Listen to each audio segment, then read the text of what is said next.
Linda Sussman, one more time.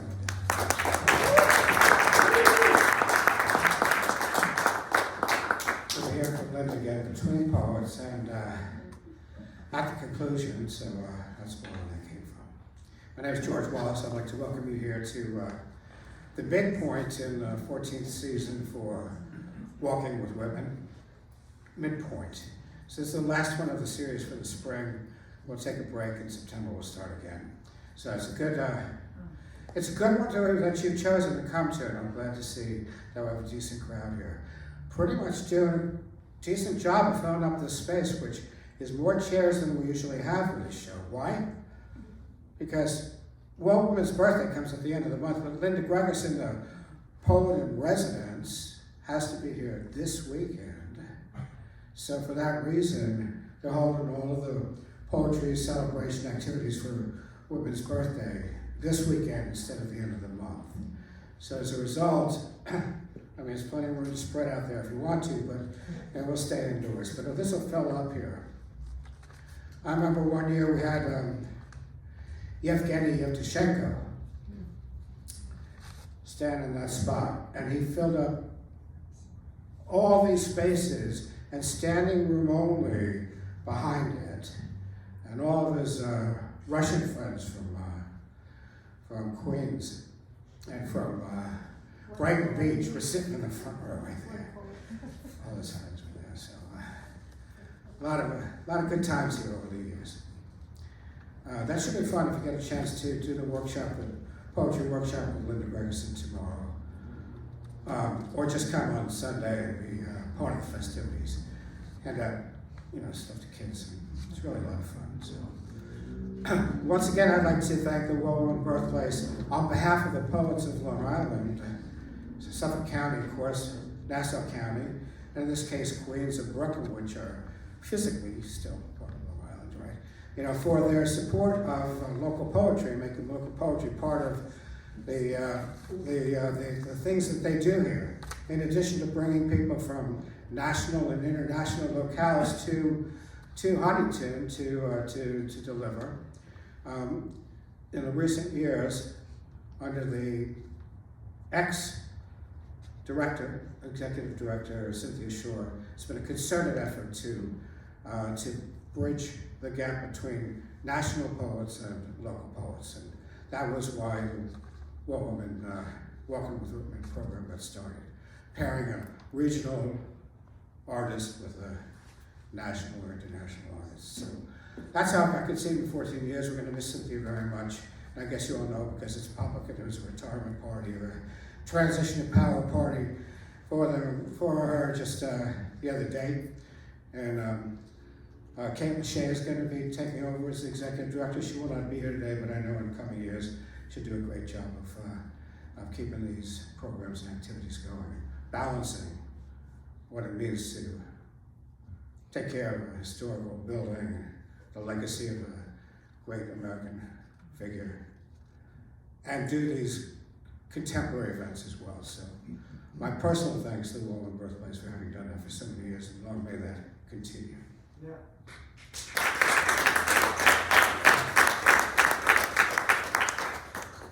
I'll say in introducing our first reader that the idea for the Suffolk County Poet Laureate position came to me because of what was going on in Queens.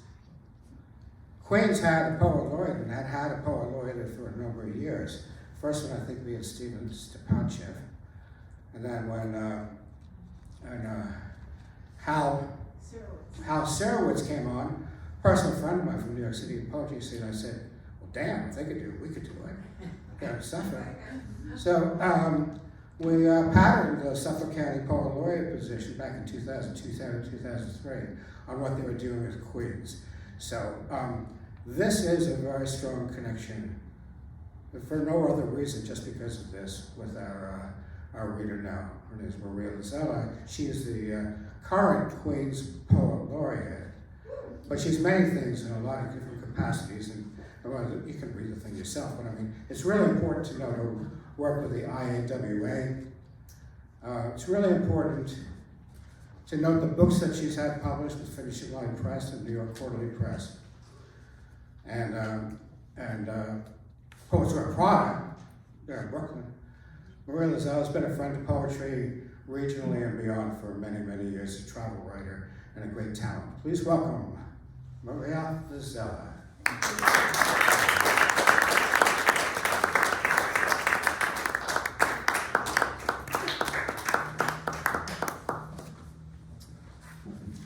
Wow, I don't even have to change this. I thought just to open tonight, yeah, I actually do need furniture, but okay. I thought I'd open with a little piece in Italian, because we have our Italian friends here. My Italian is not perfect, it's far from perfect, but this is kind of one of my favorite poems. And of course, thank you. Okay. I'll read it in the Italian first. I wrote this piece a really long time ago. It was based on a story that my mother-in-law told me. And I entered it into the Performance Poets Association contest. And my husband also wrote his version, but his one. For myself. He assaulted me about stealing his mother's stories. But, ok, niente orecchini per Tina. Avevo 7 anni quando mi sono accorta che nessuna delle ragazze a scuola portava orecchini. Mia madre insistette, dicendo che portava buona fortuna alle ragazze cominciare la vita con un pezzo di oro alle orecchie. Non capiva che questa era l'America, dove solo le zingare portavano ore nelle orecchie quando leggevano il futuro. Le ragazze americane mai mettevano albocchi nelle orecchie. Mio padre mi portava al cinema al sabato. Piangevo quando i film erano tristi. Una volta abbiamo visto La Regina Cristina, in cui Greta Garbo rise forte per la prima volta nei film. This is probably why she lost films, because her voice and her laughter was so weird in films. Rovescio la testa e vidi che non portava orecchini di oro alle orecchie, anche se lei non era americana. Per andare a casa prenderemo la ferrovia sopraelevata. Mentre papà guardava oltre, sganciai gli orecchini e li buttai dalla finestra. I know, isn't that a terrible story? It's a terrible story. But my husband named this American Now, and I think his version actually is probably a little stronger, but I do mine. No earrings for Tina. I was 7 when I realized none of the girls in school wore pierced earrings. My mother insisted, said it was buona fortuna for girls to start off life with a piece of gold in their ears. She didn't understand this was America, where only the zingare, which we don't use that word anymore, Roma, wore the gold in their ears and told fortunes. American girls never put holes in their ears. My father took me to the movies on Saturdays. When they were sad, I would cry. Once we saw Queen Christina when Greta Garbo laughed out loud for the first time in the movies. She threw her head back, and I saw she had no gold earrings in her ears, and she wasn't even an American. On the way home, we rode the elevated train. When my father wasn't looking, I unhooked the earrings and threw them out the window. Terrible. Terrible child. And I'm going to read, I'm going to read a subway poem, which I kind of like from my book. Yeah, you know, I live in the city. The same.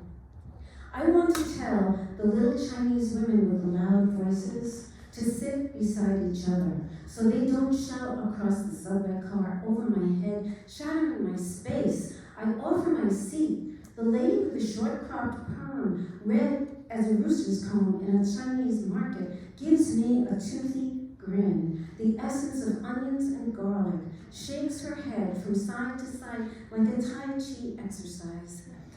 No, as if to say, I may shop in Costco, wear jeans, a North Face down jacket, but you'll never make me a Westerner. Won't drop my Chinese voice a single decibel to suit you and your Anglo silence on subway cars, as if they were chapels or private property.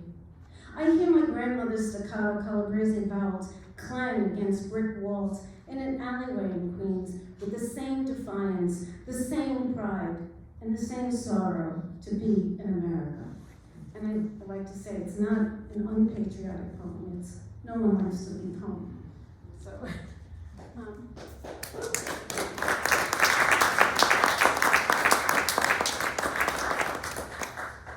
okay, so I'm going to jump to another kind of relationship, and I'm a stepmother, and stepmothers get a really bad rap. But I don't know, I guess you're going on Cinderella, I don't know. So I'm going to start with this. Stepping into the sea. You let me, your stepmother, take your hand to walk into the surf. Let slippery seaweed wrap around your ankles like emerald ribbons. We step on the edge of lacy waves that feel like butter on hot skin. You hold back. Your mother's fear of the sea, fear of me, sways you. She warns you, Yemaya, the Santeria god, will swallow you into the sea of your ancestors here in Puerto Rico, island of your Borinquen bloodline. I tip the balance, study Santeria, pin a benevolent picture of Yemaya on my bulletin board so she will know who we are.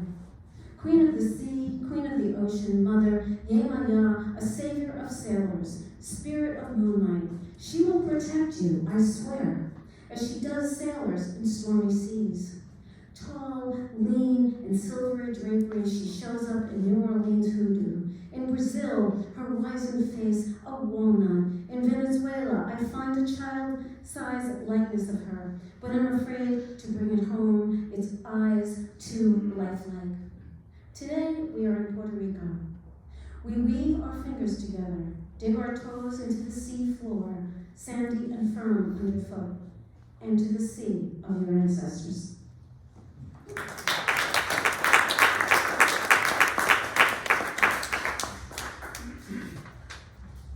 And this is a little bit later, same relationship. Our date. This was actually in Patterson Literary Review a while ago.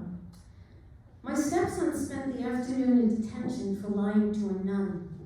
I told him my name means pheasants in Italian, but no one believed me.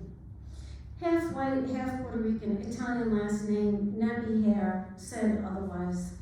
At the perfect age of 10, my stepson and I had a date one afternoon.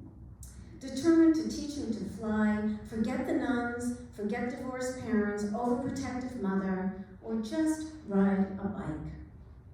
A two-wheeler, banana seed, shiny, chrome, bells, streamers. He'd run alongside it, throw one leg far and wide in time to find the pedal over the other side. I clutched the back of the seat, sent him off as far as I could, like my father did for me, knowing spills and harm would follow. Years later, a knot in my heart, his dusty, tear-smeared face, lips quivering, telling me of a quick ride to an Italian neighborhood in Pelham Bay, where he was chased down by taunts of, "You don't belong here." I tried to tell him my name, but no one listened. I think of all I don't know about courage, how to build it, pass it on, when to fight, to flee, and when to leave your bike behind, save your life, and find your way home.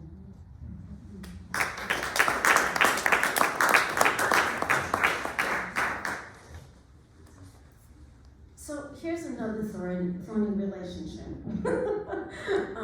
This is about my mother. My mother died at 103 years old, about a year or so ago. Yeah, and she kind of did the whole thing her own way.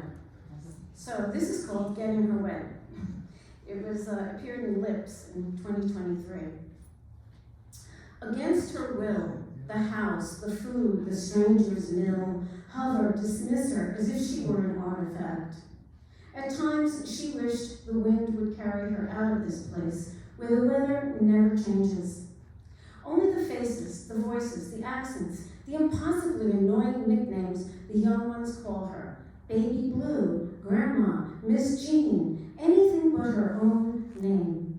The young ones are the worst, she says. They can't imagine being me in this chair, day in and day out. Can't picture growing old to a century. The stories I could tell if they'd listen.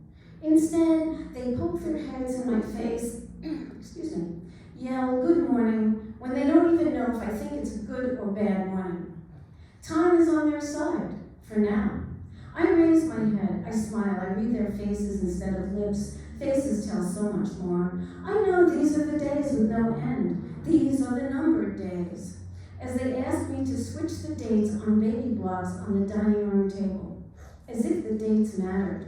If they only knew the thoughts that swim in and out of my brain, what I would wish for them. On some days, I can be mean in my heart, but it doesn't last. I have to let go. I have to live from day to day. A dark face appears into my clouded vision. And what would we like to eat today? I want to say, who might the we be? There is only one me. Does this person plan on sharing and dining on the same macerated mystery meals they serve me? At least they place the food on a real plate instead of those plastic numbers with the compartments. Sometimes I challenge them. I look around and I say, how long have I been here? Knowing the answer is for 60 years. This is my house. But I give them something to ponder. They wheel me out of the way. They answer with no imagination. Why, it's your house. And then I give them the kicker. And how long will I be here? I love this one because even the smart ones can't come up with an answer. She was a real smart chick.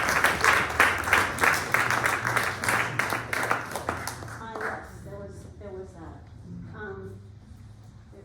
I was wondering about that. This is a short piece that gives a little bit of a scenario of growing up Italian-American. Okay? C'era una volta, once upon a time. Snow White travels with 7 dwarfs in tow. Could it mean that women get 7 little men to serve them? Or did they stand for the 7 deadly sins? Cinderella or Cenerentola, the abused bastard of a houseful of spiteful hens, came close behind, followed by Red Riding Hood, Rapunzel, pale blondes who tossed their hair out windows or wore braids wrapped like little crowns. I knew them for what they were, paper dolls. No one would want to resemble for more than a minute because they blow away.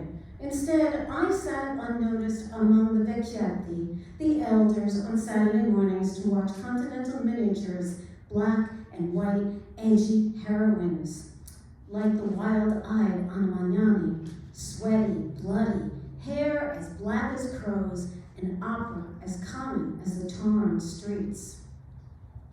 Unlike my American friends' parents, Italian nonni never sheltered me from the passion tales of fallen women. Mama Rose's midriff rolled through cheap black satin as Magnani fended off tricks on her pilgrimage to right her life, sell fresh fruit, win her son back, fly into the snare of madness in a dialect I always understood.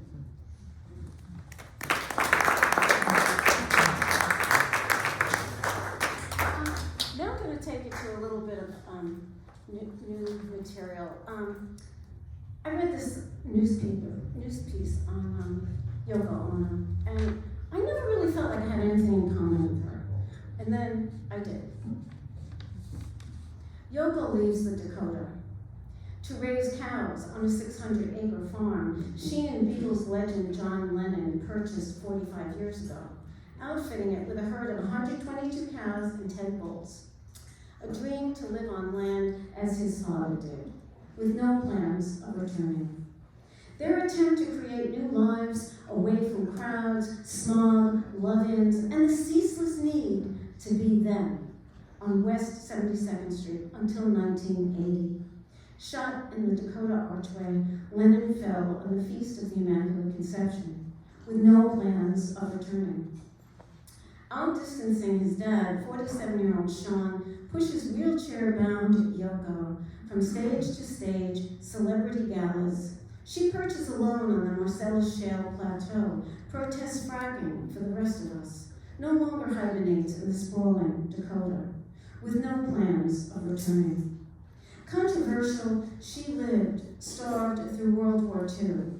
Like a modern-day Eve, gossipy fans blamed her for breaking up Camelot. She offered them her Wish Tree series. Now widowed 50 years at 90, it is as if she has lived 400 years with no plans of returning.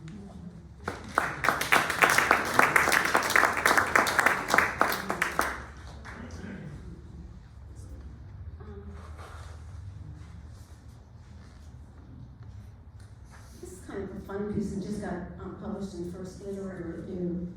I live near the Noguchi Museum, and he actually found this place and he designed it and he created it. And he died, but it was really his plan, and so I kind of always liked it.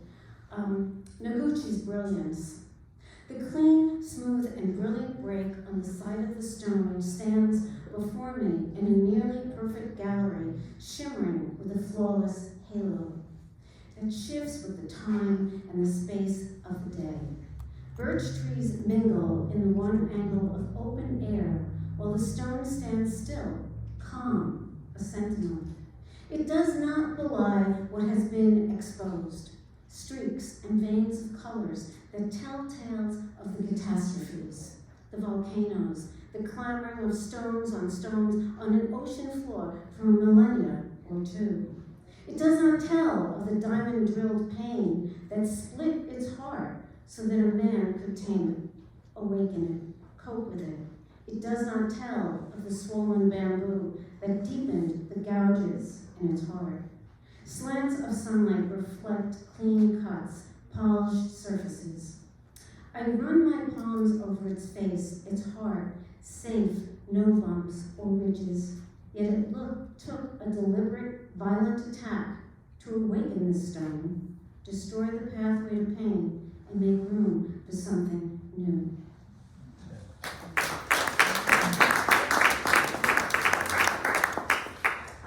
I'm going to close with this, because I think I've read enough.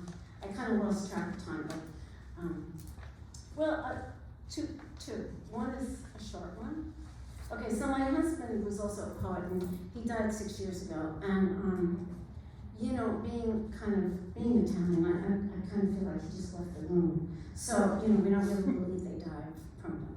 But anyway, so this was a little bit of a dilemma for me. My junk. My husband is crazy, even in death. I walk into his room to file something, and he says, "When are you going to get rid of my junk?" I respond, as I often do to such prompts in the dark. First, it's not junk. And guess what? Now it's my junk. He laughs his lunatic laugh and says, "I guess it is." He kept laughing as I closed the door on him. His cousin says, if Gil is crazy, he's crazy like a fox. If his junk makes you cry for too long, he wants you to get rid of it. If his junk inspires you to greater heights, he wants you to keep it a little longer. If his junk is in your way, he wants you to get rid of it. If his junk makes you feel more connected to him, how could he not want that?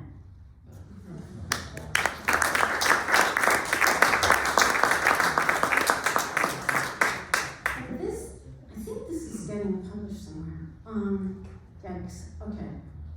No, I can't remember. Yes, it's getting, it's going to be in Tammy's new anthology, Writing from the Margins. Yes, she liked this one. Okay, like no one's watching. I fell for it the minute I saw it with a little help from my youngest sister, who didn't hesitate to point out the cranberry Toyota was like Christmas or Thanksgiving, like the perpetual reds we wear on our lips now, striving to perk up olive skin tones, growing more and more sallow with age. Compare lipsticks, glossy or matte, for older lips that have lost definition, as creeping feathered lip lines or creases slip into the edges of once pouty, fleshy, sexy come-on mouths. And so Google will steer us to why these things happen. From sipping through straws, smoking, bad living, and the loss of collagen. Talking and smiling exacerbate the lines, chastens lip volume, but life without talking or smiling is hardly worth living. Toss out the die-hard, youth-driven images of faces without wear, faces so clean and polished, a life unlived. No anger, no passion, just sheer, white, pure, untouched, virginal to the vicissitudes of loss. Skin folds and creases as we sleep. Should we stay awake to watch the show? To avoid the inevitable? To banish lip wrinkles and lines, plump them up vertically, horizontally, or exfoliate, scrub the fine satiny surface of our lips with hyaluronic acid, peptides, antioxidants? Better yet, kiss the person next to you. Make sure he's not a man baby who won't appreciate the gesture. No matter the social disorder and havoc you will wreak, because at a certain moment, the world is no longer watching. You will replenish moisture, passion, and the need to throw your head back and laugh your lips off. Thank you.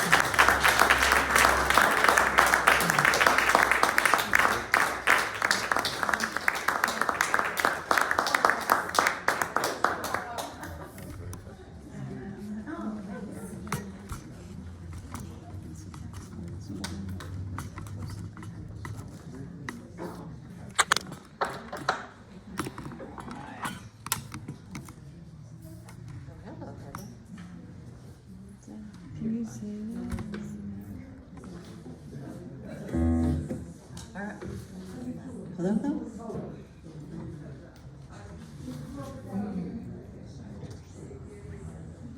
Hello, all right.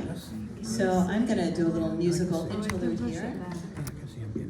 And this is a song that I wrote about my move to Long Island. Are there any city people here transplanted to the island? All right, so maybe you can relate to this best. When I moved out here, I think the thing that I had to get used to the most was the silence. So, yeah, I see heads nodding. All right, so this is called Long Island Maid.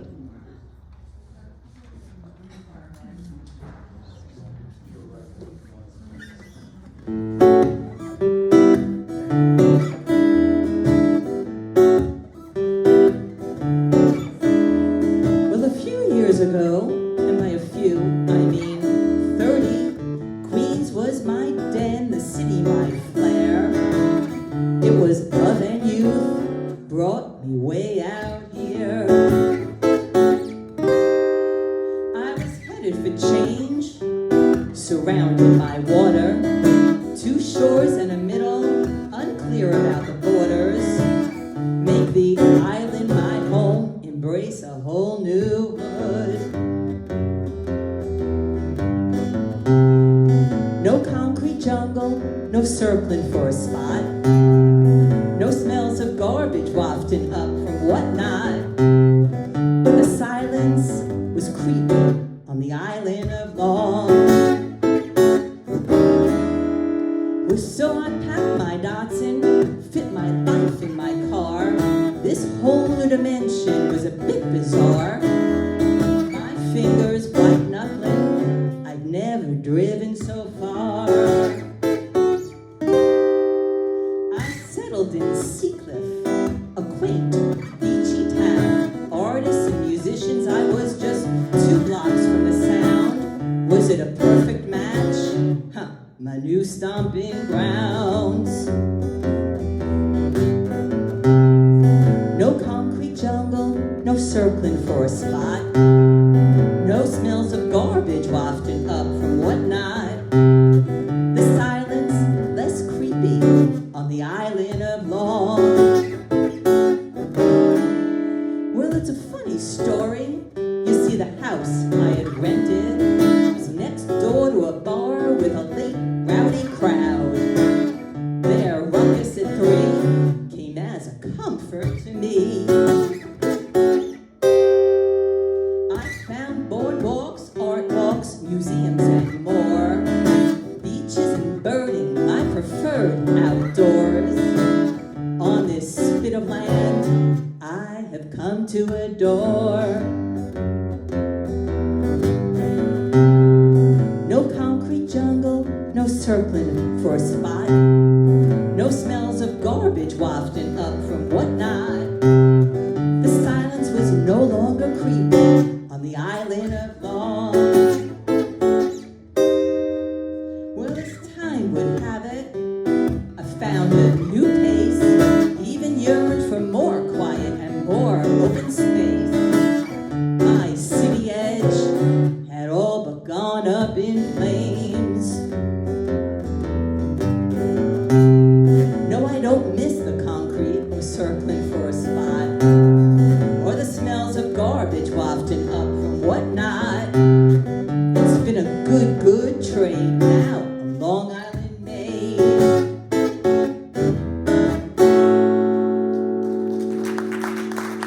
Thank you.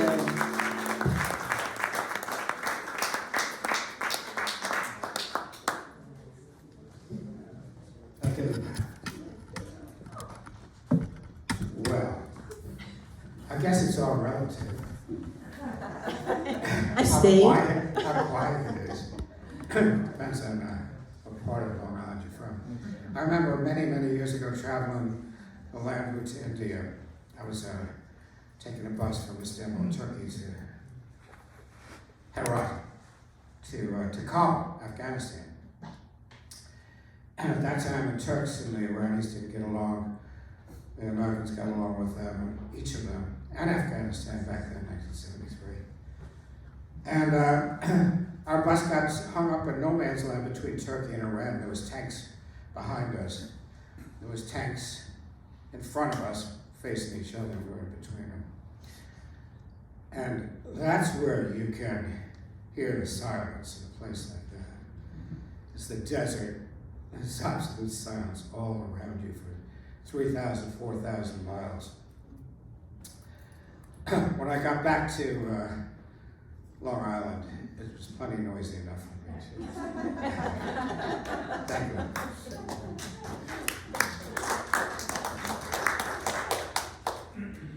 Speaking of traveling, you know, we have with us now as our visitor from a distinguished member of the world poetry communities with us today. I know this because I've traveled with her many locations around the world, and we've introduced each other to different places around the world. It's probably because of her that I was introduced to the people of China and people in India as well. We first met in Macedonia. It was in the town of Ohrid, on Lake Ohrid, one of the deepest lakes in the world aside from Lake Baikal, and we gathered together in one car, a Swiss Italian from New York and Canada, and I don't know where all, you know, a Serbian, where's Bess from? Bess is from Kosovo and Switzerland. Okay, but he's from Kosovo originally, yeah. And an American. And so we got in this car together and we drove around Lake Ohrid to the Korcha Festival where there's earthquakes. It was really kind of a wild situation. And this is the kind of experience that you have when you're in a world poetry community, especially before Zoom, when all of it was happening live. Nothing was happening really by internet connection. And we made fast friends, all of us. And those relationships extended for many years. I've been following Lucilla's work for a number of years now. She's won major poetry awards at a lot of the different festivals around the country, around the world. In particular, the Korcha Festival. But she's in Egypt one year and Africa the next year. She's going to be in Princeton tomorrow or Sunday. This is a world traveler who's got, you know, I said to Tony, this is a world traveler on steroids. And he said, oh, I'll come. I got to write this one. So that's Tony. Aside from that, I love her work, and I have no idea what she's going to do today because she's brought a musician who's an improv musician with her, electronic improv musician. But it's a show, and she's going to show you and tell you what it is that she does, and hopefully we'll have a lot of fun with it. Think about questions to ask her afterwards, and enjoy the show. Please welcome Lucilla Trapazzo.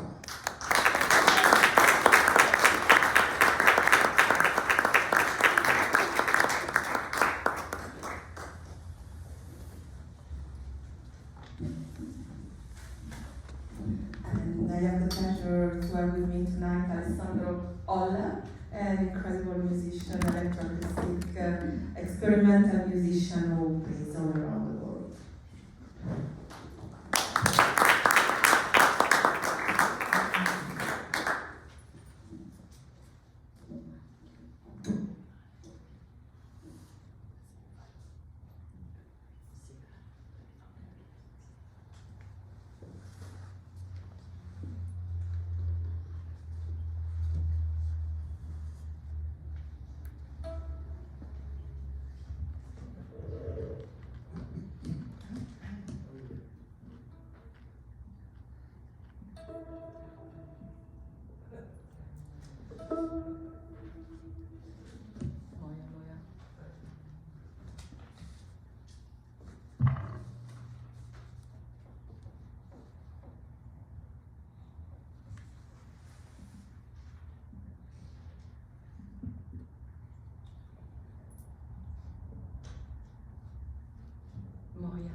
problem.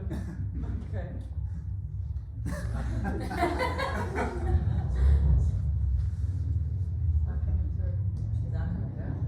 It's not my sound. I swear. As everything said. Just turn your volume up a little bit on your game. Try your voice. Moia. Niente, eccomi. Sì.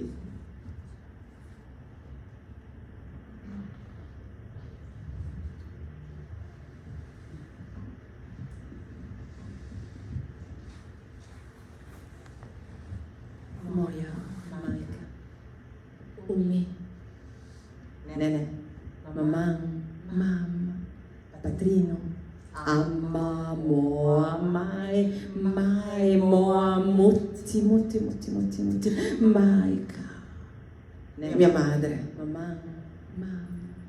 Mia madre è seduta accanto a me dal dottore. Mia madre c'è e non c'è per davvero. Le mancano pezzi. Un giorno ha perso i denti, poi l'udito. Ha perso un seno, un polmone, i capelli. Mia madre ha perso i treni, i bottoni e sua madre e l'infanzia. My mother. Mia madre c'è. My mother is sitting next to me at the doctor's. My mother is here and she's not really here. She's missing some pieces. One day she lost her teeth, then her hearing. She lost a breast, a lung, her hair. Omi, Nene, Mam, Mutti. My mother lost the trains, the buttons and her mother and the childhood.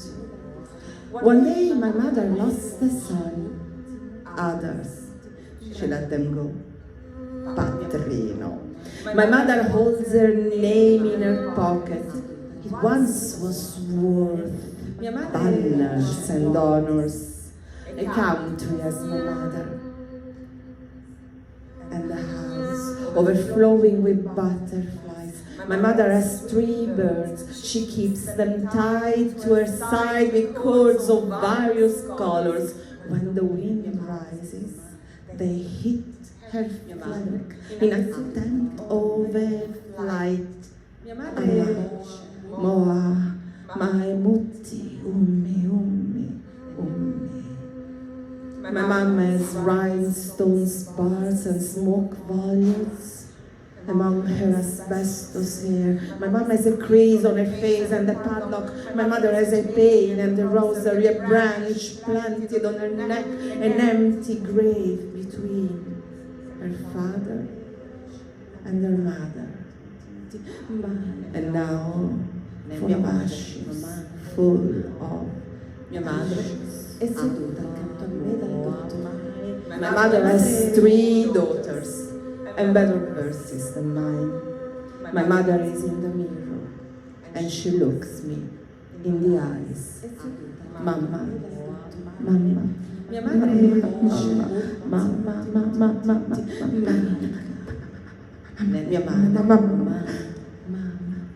mia madre è seduta accanto a me dal dottore.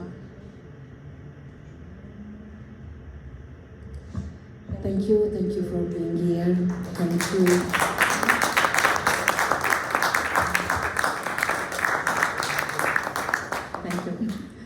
Thank you, Walt Whitman Birthplace for having us.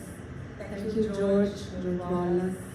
And it's a pleasure to be together with Linda and Lisella. This first piece is from my collection titled Spelling Book, and it talks about people and moments of crucial importance in my life. And so it's almost like starting from the personal, trying to go towards the universal. Also, the next piece talks about an important person. It's my daughter. And And through the relationship with my daughter, I try to delve playfully into mathematics and geometry, and a pinch of the sacred geometry as well.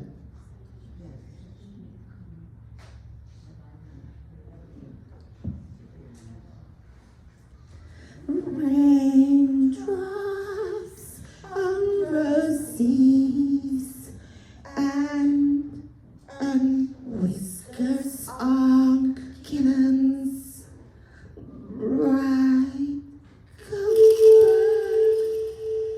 kettles and warm woolen mittens, round paper packages tied up with string.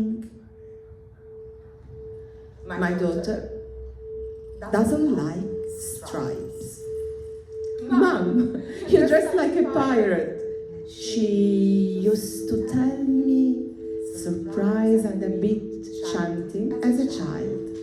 I, on the contrary, wear them everywhere. Stripes on sweaters, stripes on scarves and trousers. Vertically though, to sublimate height. Stripes, wide stripes, narrow stripes, stripes intermittent, parallel and perpendicular, stripes in cacophony of sound and color, stripes, but also in black and white when necessary. Stripes. What a chaos. What a delight. My daughter, on the other hand, loves straight lines defined by 2 points that don't change reason with the folding of a river. She loves asymptotes and ellipses. And she loves the mice of her laboratory and bacteria in anaerobic chambers. My daughter loves precise numbers, coherent, cosmic spirals that both of us surprise and rise. They rise up, they go, they rise up, in geometry of the stars. And maybe there, in the last of the cosmos, maybe there one day, that's where we'll meet. These are a few of my favorite.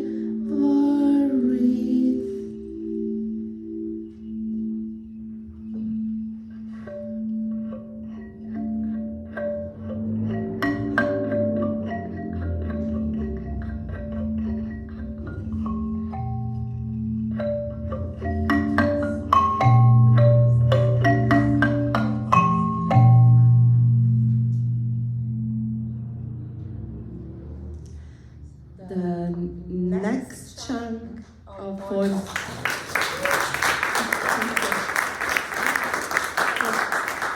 The next session is from a collection titled The Resilience of the Seed. And I started to write those poems during COVID time, and of course they went on and on now that new wars are shaking our world. They are a reflection, part spiritual and part philosophical, on what makes us human, on loss, on sorrow, on desires, on life.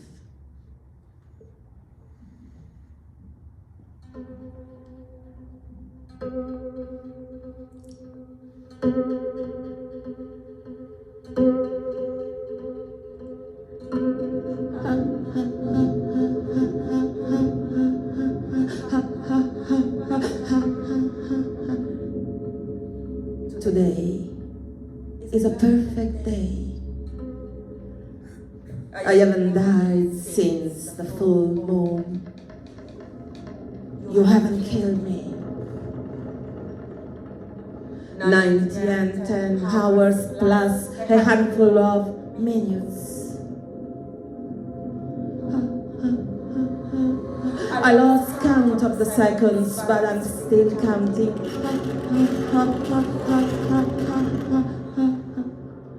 There is a divine principle in trusting and surrendering, to go beyond the corners of the self, to offer world and sky, nights without sleep, to render infinite each word.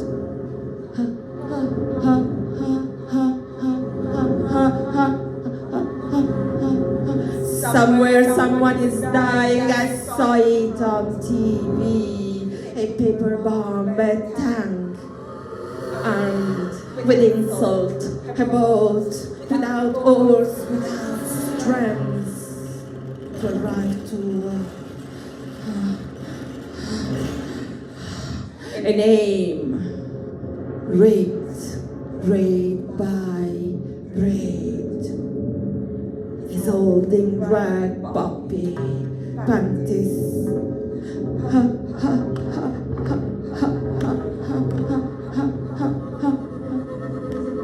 One by one the lights go out on the streets. The night gives way to light. And I have not died since the full moon.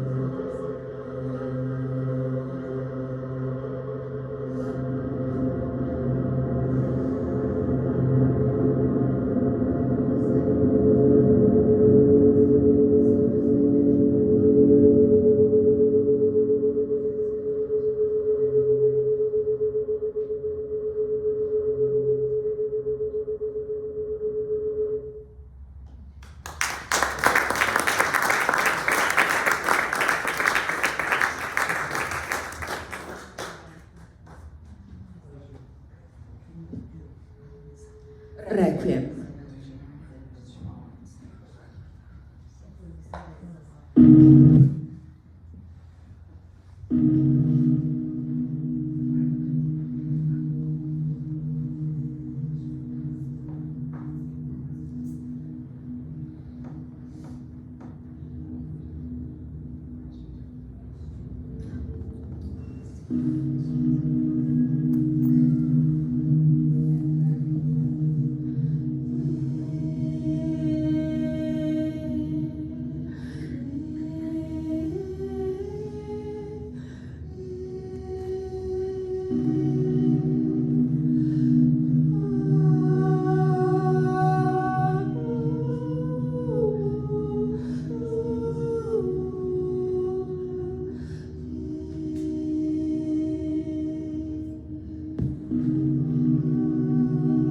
We die, and we are born, and we never die. Where do you run back? Of lightning, of storms, with your wings raising leaves and names. What do you see that so man of fire and slaughter, when even the last flag in the wind trace? After us, the silence and crowns of little leaf fate. The plant smells of carbon. We die and we are born and we never die. We die and we are born and we never die. Thus settles in the corners, in the folds of the brain, in the ventricles, in the ducts. Today, the first fly is back on my window soon. Everywhere, a stream of insects will come to pollinate the night. You see that the ground will give birth to life. We die, and we are born, and we never die.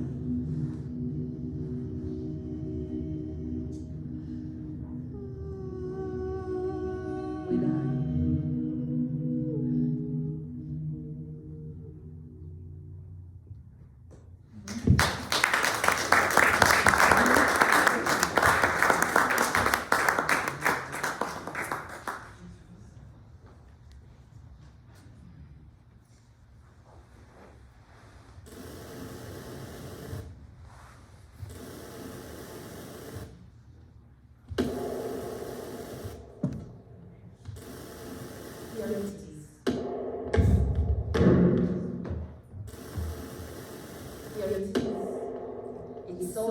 without personal pronouns.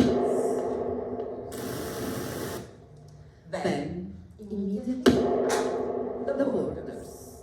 One is already the sign of the indifference.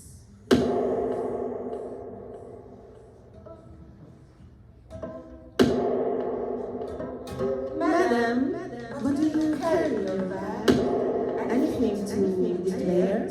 Any objects? Wine or money? Or maybe a bomb?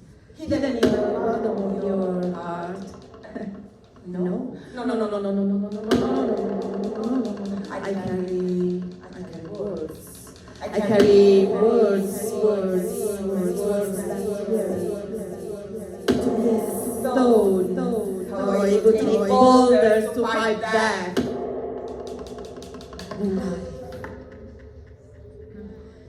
I carry words.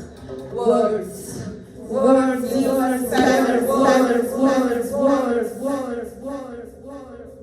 Lasting the time of a second, words. Then, immediately, the borders, immediately, the borders, immediately, is already the sign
Somewhere at the edge of the kingdom, dissonant shreds intertwine again with their trajectories, curved lines that bear puppies of blood, while the bright dream of a single home stumbles on the closed gates.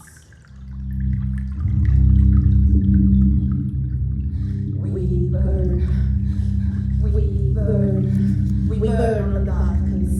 We burn, slammed against the walls.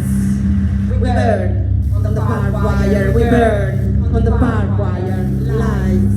We burn on the barbed wire lines. Clothes. We burn on the barbed wire lines. Clothes and rocks hang out to dry. We burn, and it's eternal coming and going. Of horrors, of agony, oh mercy. I put the morning in my backpack, and the silence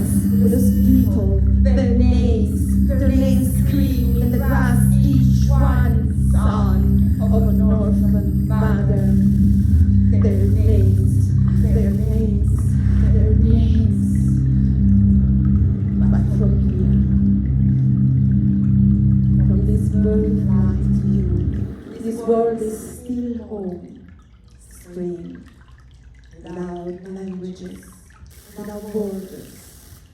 How blue the sky, sea, wind. We all carry a stone on the first birthday.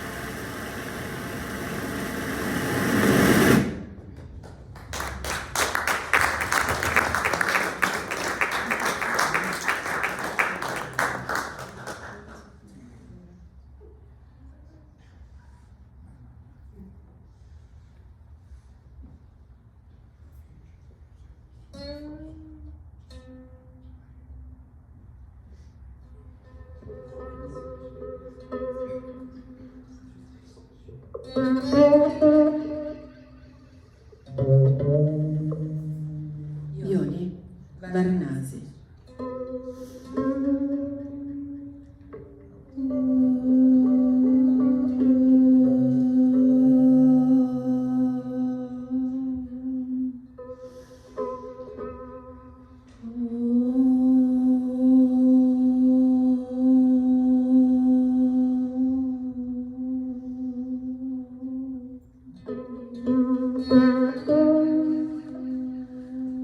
The temple is in love tonight.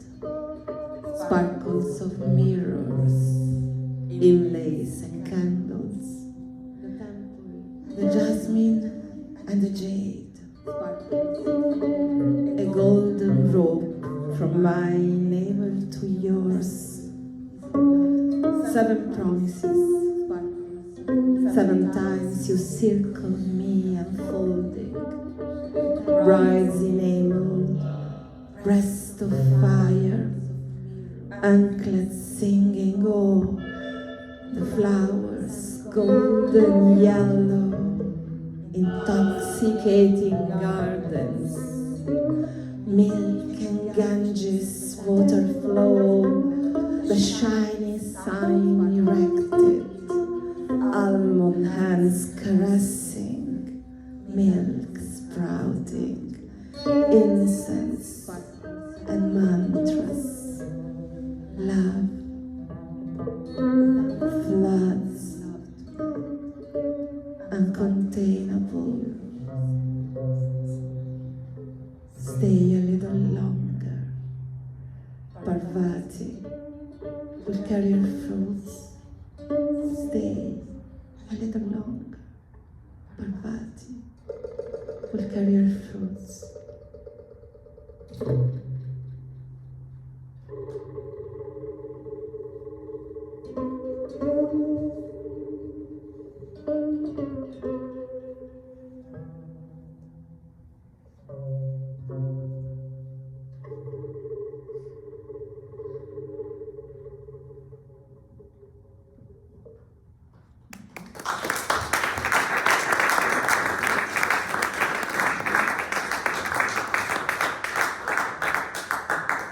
Yoni Varanasi was my very first love poem. I never wrote love poems before. Then I went to India, Varanasi, and love poems started to pour out. So I want to give you a couple of love poems now, but love in, in different use.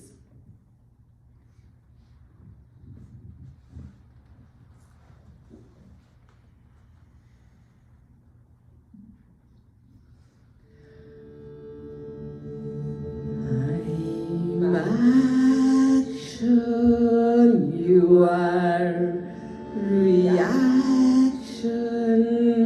I'm action, and you are reaction.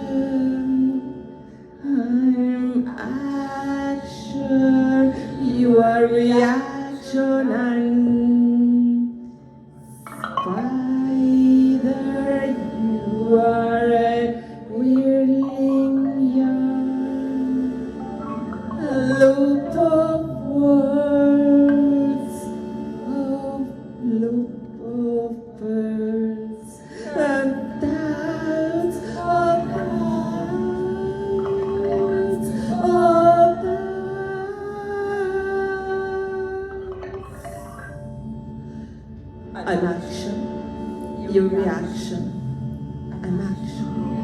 You are reaction. I'm spider. You're a whirling yarn, a loop of words and pearls, a yarn of doubts. I'm action, your reaction. I'm spider. You're a longing yarn. If I'm silence, you're a want of words, in layers, in twines, curling up the ceiling. Tomorrow, an open space of questions and salt in between the fingers, holding some truth or tale, a salty tango cross. Tomorrow is imaginary land, salty tango cross. Tomorrow is imaginary land, a salty tango of cross, and not a comma out of place.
It's there.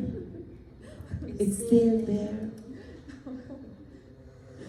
Somewhere it still exists of us, something immersed in binary harmony that surpasses the time of going.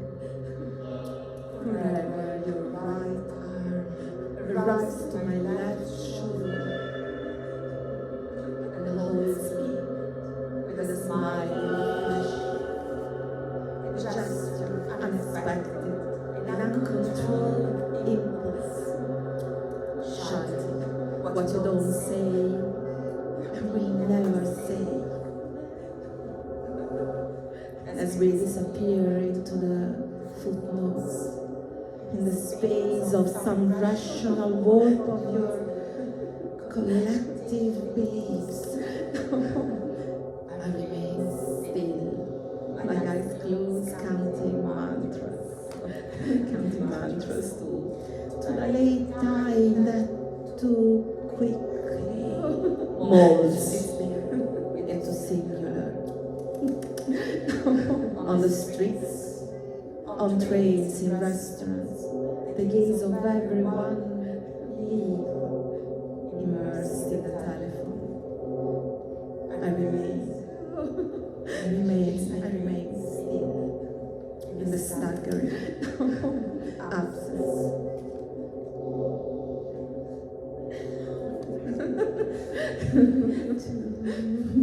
To cos'hai diverso.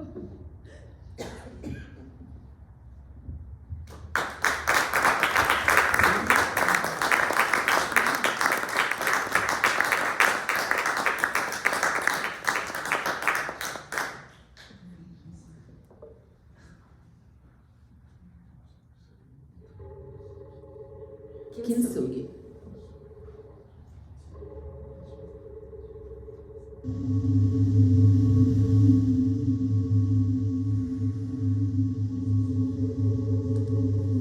Things overlap, and words, books, actors, the muscles on my back, your eyes, peppermint and honey in the hours, one and another 173,000. They crumble down, pouring on my face, down, sliding in the cracks, and further down, they stand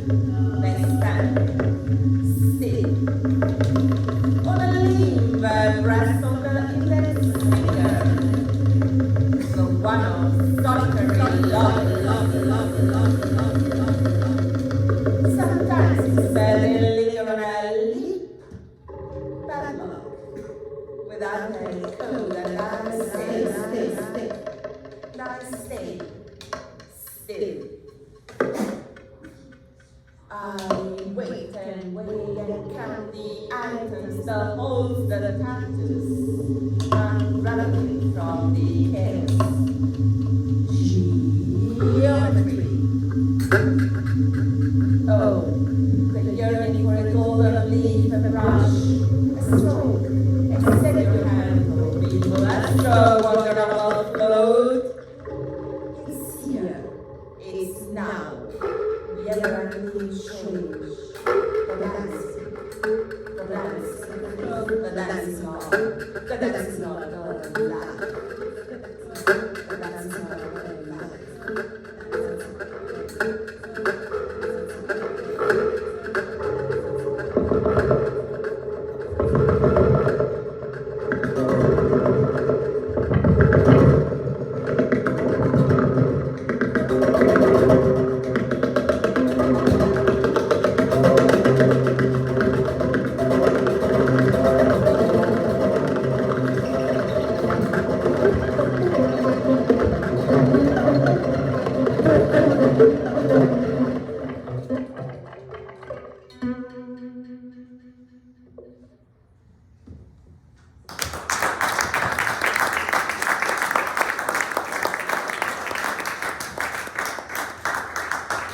And now it's time to talk about women.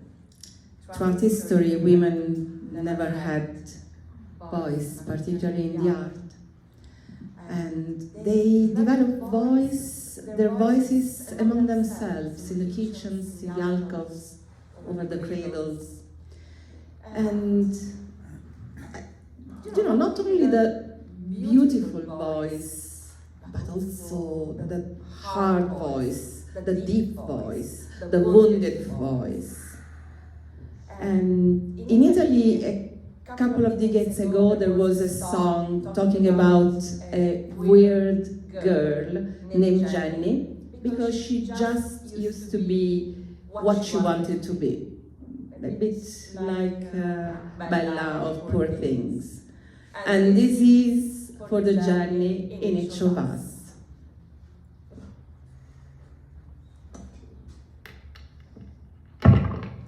Lullaby. La la la, la la la la la la la la la la.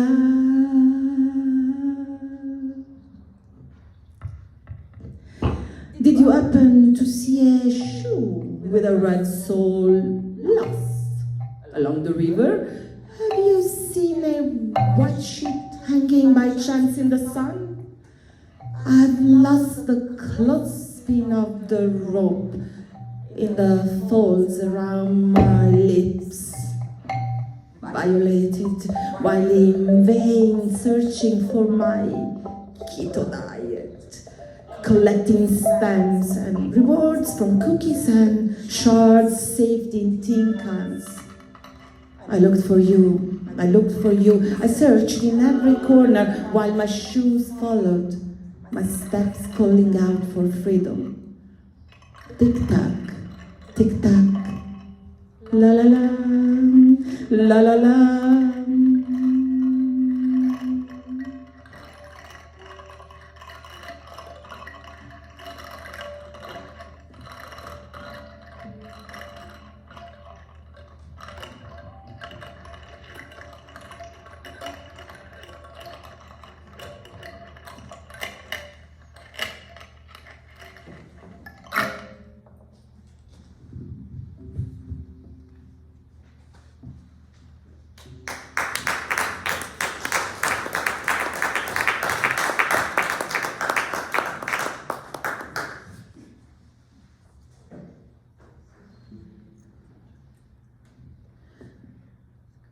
Chinese lineage.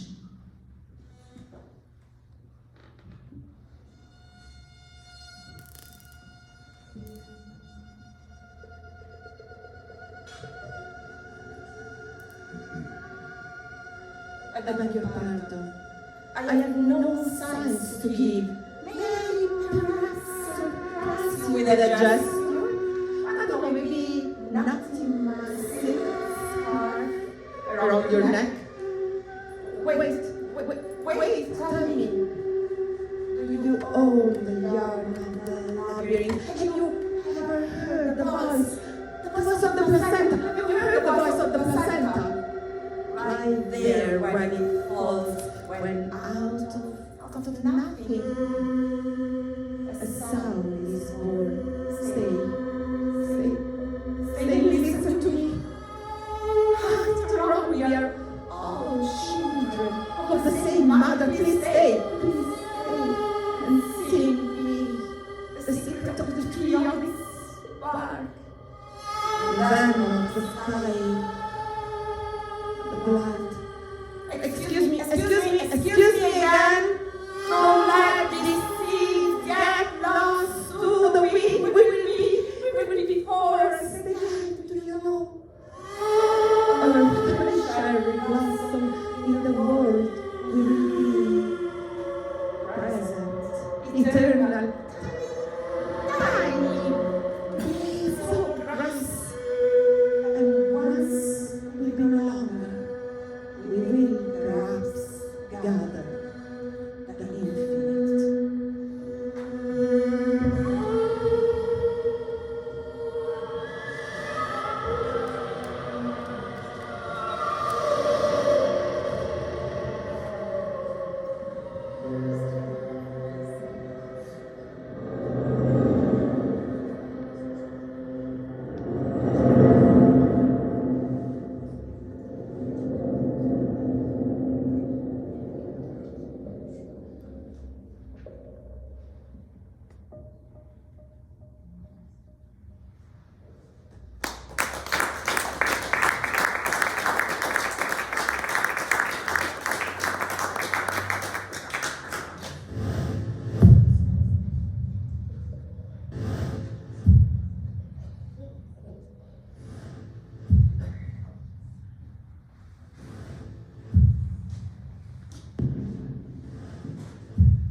In the circle of the moon.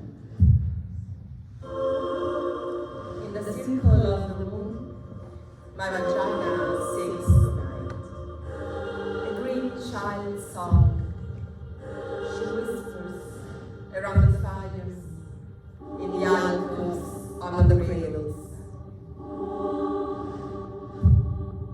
Tonight, my vagina curses, speaking the voices of all women. The mothers, the sisters, the witches. She thunders with Kali and Inanna. And then in purple she cries like the sea violates in the night, again and again, in the blind alley. Conjure over the fathers. Outrage never sink in the grave anymore. In the circle of the moon, tonight my blue eyes shine in the pulse of the world. The canvas snatched the sacred shroud. The matrix. Tonight, the opus wail and the crosses are at peace. Even the wind settles, I rest. Tonight, the mystery inflames me.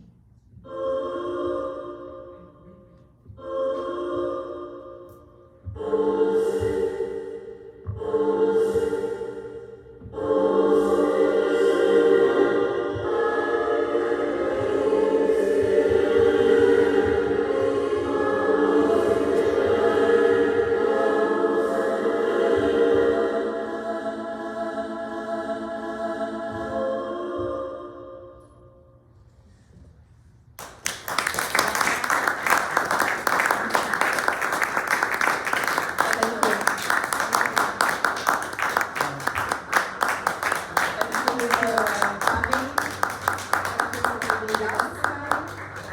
And thank you, George. And it's a pleasure for us to be here. Thank you.